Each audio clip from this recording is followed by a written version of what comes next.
Hello children, hope all of you are doing well. So in our previous class we have started chapter 4, the Turkish invasion and the establishment of Delhi Sultanate. So we have completed till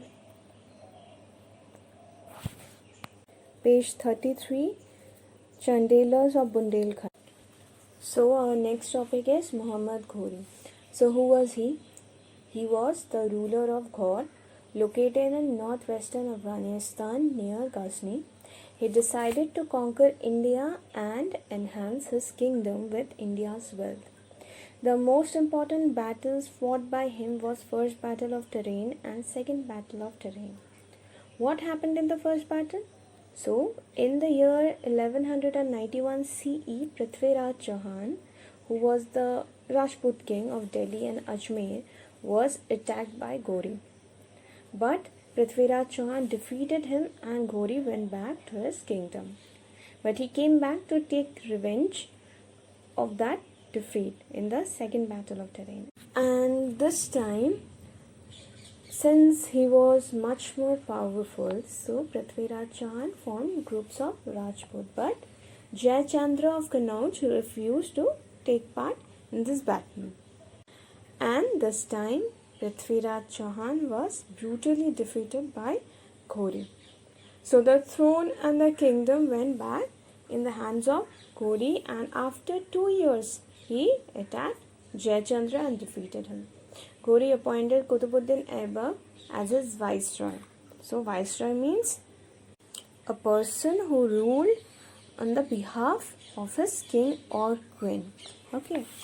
So then Muhammad bin Bakhtiar Khilji, the general of Ghori, overthrew the Sena dynasty of Bengal.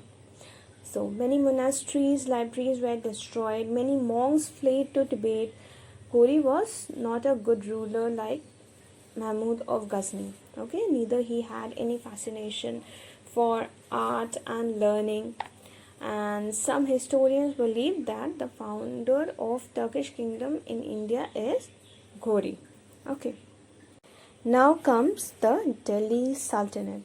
So the period between 1206 to 1526 CE is known as the period of Delhi Sultanate.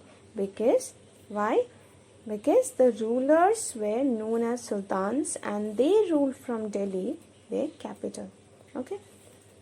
So after Ghori's death in 1206 CE, Qutbuddin Aibak controlled Ghori's Indian possessions and laid the foundation on the Delhi Sultanate. Okay, he founded Mamluk dynasty, which is also known as slave dynasty.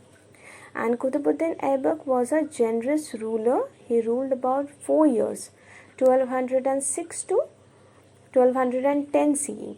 Okay, he also used to treat Hindus well, though he broke many ancient temples to collect wealth, and Qutub Minar was named after him. Qutbuddin built 2 mosques, one in Delhi and the other at Ajmer. The Qutub Minar was another monument started by him and completed by his successor Iltutmish. Feroz Shah Tughlaq added the 5th and the last story to it. The Qutub Minar is one of the most famous monuments in India. Some historians believe that it was used as a minaret by the Muezzin to summon Muslims for prayers. Muezzin means a person who calls Muslims to prayer. Okay, so today I'm keeping the chapter up to this, and in our next class we'll continue with the rest topics. So go through the text, try to solve the questions, okay, find out the answer from the book itself, and take care of yourself, and thank you.